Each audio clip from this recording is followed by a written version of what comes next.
All right, Berkeley Moses here, solid as a b-ball. Here with, lucky to be here with Guelph Nighthawks point guard Myles Charvis. He's live from the St. Catharines bubble right now, getting ready for the CEBL season.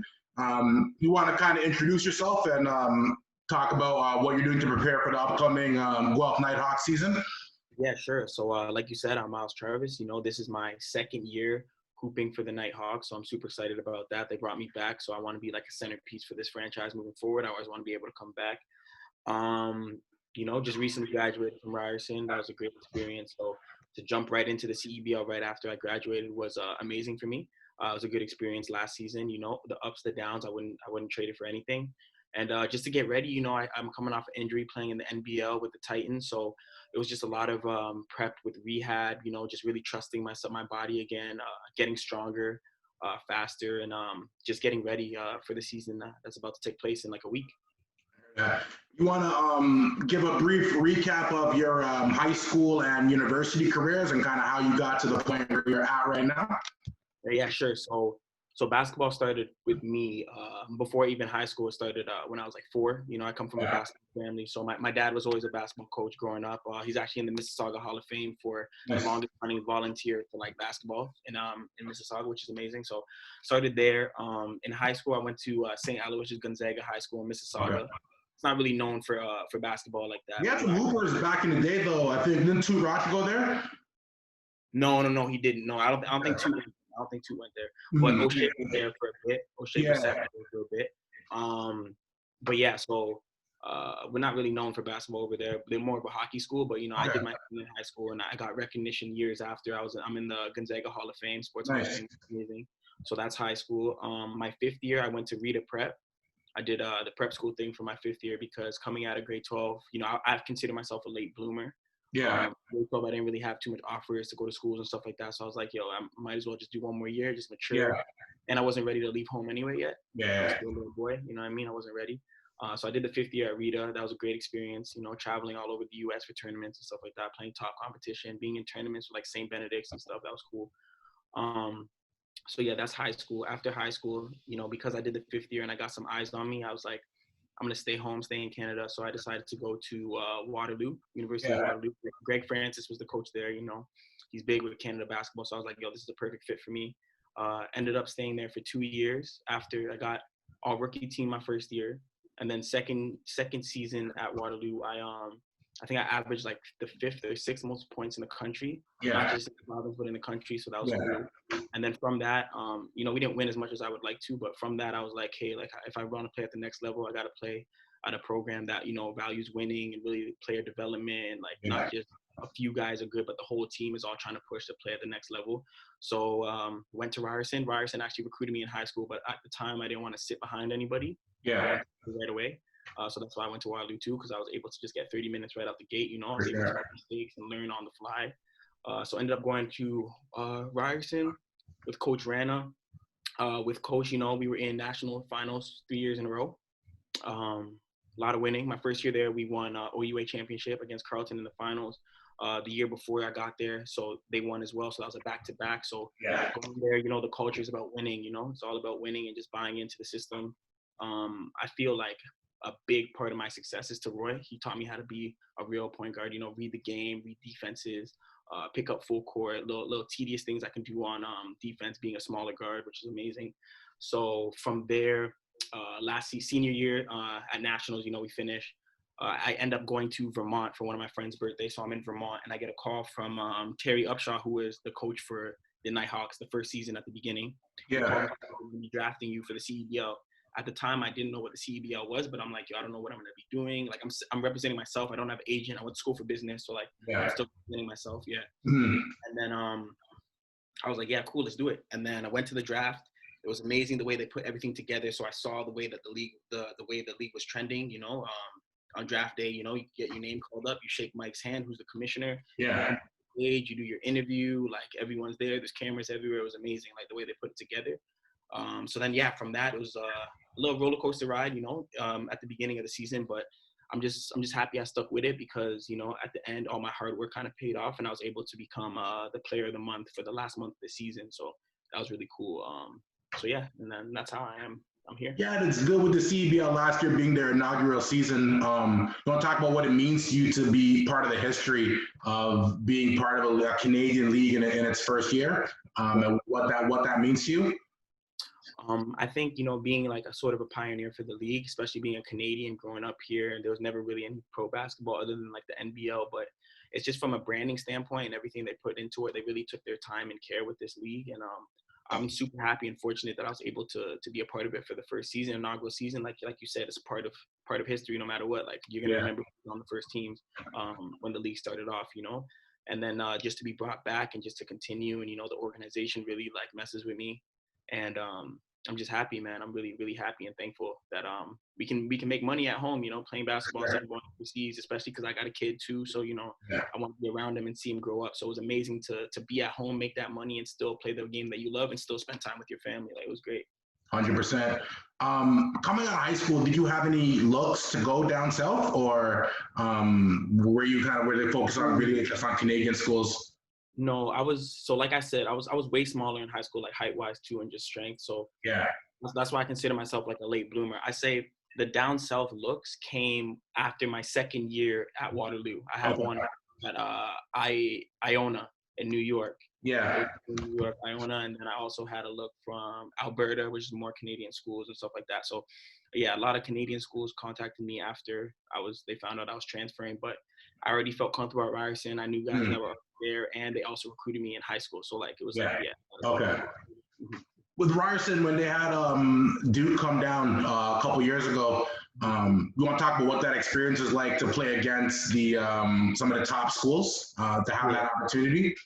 So the game against Duke, man, that was just a crazy environment to begin with, because it was Zion's first game in college, right? So that was a big thing. It was on I think it was on ESPN and Sports Center and stuff like that. So my only thought was, don't end up on ESPN. Don't end up on ESPN. You know what I'm saying? But no, it was great. We really got to test ourselves a little bit. They didn't really blow us out like that. You know what I mean? Like, it was a good.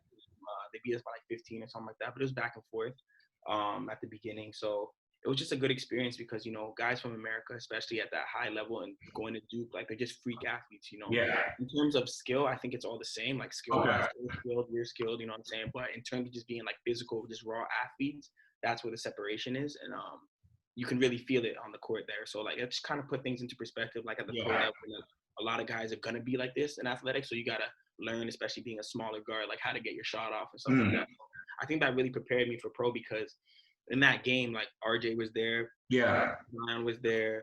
They had Cam Reddish was gonna play, but he didn't play. I wish he did. It would have been another test too. But yeah, no, it's just good because, like, those guys alone, like, they're better than a lot of pros. I could say that. You know what I mean? So it was just cool to play against those guys at that level, and they were hungry too. So it just made us hungry as well for the season that we had coming up. You touched on it earlier with the athleticism and the differences that you saw in that game. Is it mainly the athleticism that you think separates the D1 players from the youth sports players? Would it be mainly the athleticism that you say? Yeah, I definitely say athleticism, because in youth sports, what I found is the really good teams in youth sports, like the Carltons, the Ryersons, the Ottawa, stuff like that, like, they're all very structured basketball teams. You know what I'm saying? Like, they have a system, they got good coaching. The coaches coach the hell out of you, you know what I'm saying? Like, it's really top notch. But the only difference, I would say, compared to all the American schools that I played, the Canisius, the Dukes, is just the athleticism, in my opinion. Athleticism, because people are skilled all over the world, you know what I'm saying? In Europe, they're skilled as well. But what separates the Europe players from the American players in the NBA is the athleticism. They're just freak athletes. Whether they can run really fast, jump high, they're just big, strong, physical guys. Like, I think the athleticism is the one thing that sticks. And they train from young too, you know what I mean? Like, they understand that sports is a business from a young age. So, like, you have, like, little, like, 11-year-olds training, like, NBA players, you know what I mean? Eating right and stuff like that. So it's just the seriousness they take the game at a young age puts them a little forward as well.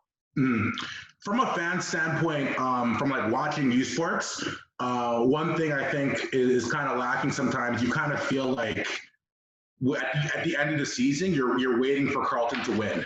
You know what I mean? So from a fan standpoint, as someone, like, watching on the outside, you know what I mean? It's kind of hard to stay engaged from October to March just to see Carleton kind of thing it again. You know what I mean? you think there's anything that can be done in youth sports to kind of even the playing field, or is it just that the other schools need to kind of step up and start posing a challenge to them? It's kind of looking back. You hit the nail on the head right there. Like other schools just need to take the same approach that Carleton's doing. You know what I mean? They need to look at them, realize why they're so successful. Yes, they have a good coach. Yes, they have a good program, but the players that they get in there buy in. Like they understand what they're there to do, and they understand the history of the school that they're playing for. So just other schools, like they just need to step their game up. You know, in terms of just maybe they need to come earlier. You know, maybe these players need to come earlier and train earlier. You know what I mean? Like in the summertime, as opposed to just September when school starts. Yeah. Or like a week or two before school starts, when residents start moving in and stuff. You know. Yeah. That's another thing. Like that's why I think we were so successful at Ryerson our last year. Granted, we didn't win, but we had the best regular season of any Ryerson team ever. I think we were 21-2. Okay. 22-2, something like that. Yeah. You guys beat Carleton that year, right? Yeah, we did. Yeah. Yeah. We beat them for my senior year. We beat them at their place. They beat us at our place because we played them. Yeah, because there was an undefeated game. You guys were both undefeated. Yeah, you beat them, and then I think they got you back or something. Right. They beat us at our house when we were both undefeated, and then we went to their place and then beat them. Okay, the other way around there. Mm-hmm. It's weird. Like we always when we go to Carleton, we play better than when we play at home against them. It's weird. I don't know what it is. What was your favorite away youth sports game? What's your favorite stadium? Favorite school to go against on the road? It wouldn't be like something I think a lot of people would say. I would say my favorite gym to play in would be Laurier and Guelph. Laurier and Guelph. I don't know why, but there's just something about those two gyms. I just love those two gyms, especially Laurier. It's small. It feels like a high school gym kind of, but I don't know. Like maybe it's the rivalry I had when I was at Waterloo. You know, the floor feels a little bouncy. You know, the rims feel a little lower. Like I don't know, just something about that gym. And then Guelph too. Their new stadium. Guelph's new stadium. Okay. Yeah. Nice. After university, did you receive any, or were you considering going international to play? Yeah. So I definitely was gonna go internationally, but like I said, like a week after the season ended, I got a call for the CEBL initially right away, right? So even though this was for the summertime or whatever, I went head on to it. I didn't really care like about what was going on because I didn't have an agent or anything like that. Yeah. So the opportunity kind of came to me, so I grabbed it and I attacked it, right? So after that season, because of that, I was able to get into 905 tryouts. Yeah. I was at 905 tryouts for X amount of weeks. It was crazy. Like the initial trial was like 120 guys. They cut like 60 within a day, and then we had to come back and go to the OVO facility and train there. And then it was cool because Kissy was my head coach and he's the assistant coach for 905. So I kind of had a relationship there. And then from there we went through, when they cut the list down in the summertime, there was like, I think 3 weeks worth of like workouts and just runs where the coaches were there and evaluating guys every day. I ended up getting cut, I think like just before training camp for 905. So I didn't make training camp. I didn't do no medicals over there, nothing like that. And then I was kind of like, damn, like where am I going to end up, right? Yeah. So then I got the opportunity from the NBL because they were at the tryouts from KW Titans, Coach Cavell. He was there, gave me opportunity, and he's like, do you want to play with us in this exhibition game that we have coming up for like this summer? And I was like, yeah, of course. Like, what the heck is basketball for sure? Yeah. And he's like, do you know who we're going to play? And I'm like, nah, I don't. And he's like, we're going to play the 905. I was like, oh, okay, cool. That'd be good. So we end up playing the 905, end up having a good game. I think I had 25 or something. Nice. And then I was able to sign like the next day with the NBL, like right after. Okay. So how long was that season? The NBL? Yeah. It's NBL season's from December. It starts December, and then it goes all the way until like March, April. But you know, COVID happened. So yeah, you guys get to finish this season. Yeah, no, I got cut short, and I also got injured second game of the season. I got injured. Season ended, so I was done after that, which sucked too because I was playing really well in those first two games. You know, I was trying to get a Rookie of the Year. That was my goal, and I was on a good start with those first two. You mentioned that you took a business degree in university. I mean, obviously you've been lucky enough and blessed enough to play professional basketball now. But what were you thinking about during university? What was your backup plan, or what was your career path in case basketball didn't pan out or whatever? I mean, I'm still using my business degree that I got, like in terms of first of all I got a Bachelor of Marketing. Yeah. So yeah, I was in sports business management, and then I got a major in marketing. So I'm using that in terms of my own clothing line. I've been having my own clothing line since like 2011. It's just me and one of my best friends. We started it 2011, been going hard ever since, and that's just something we take pride in. You know, we want something to call our own. You know, we want to be our own bosses. We don't want to clock in at 9 to 5. We want to create our own hours. We want people in our clothes. You know, so yeah, we just been doing that for a while now, and it's really starting to take off now, which is good. We got a lot of eyes on us. And yeah, man, it's a Black-owned business. A lot of people are supporting us now with, of course, what's happening in the world, you know, with protests and everything. So the support's been amazing right now. So yeah, we're just gonna continue doing that. Like that's definitely my goal. Have my own stores, you know what I'm saying, downtown and everything. So yeah, definitely take pride in that as well. What are some of the things that you've learned from like the challenges of owning a business and trying to get a clothing line out there? I mean, I dabbled in it. I dabbled in everything back in the day. It's tough, man, to get like the materials and the designs and everything. What are some of the skills that you've learned from doing that? Yeah, so I think from the design aspect, it's just staying creative, you know, like growing up, I always drew, like I was always drawing stuff like that. That was one of my passions, just art.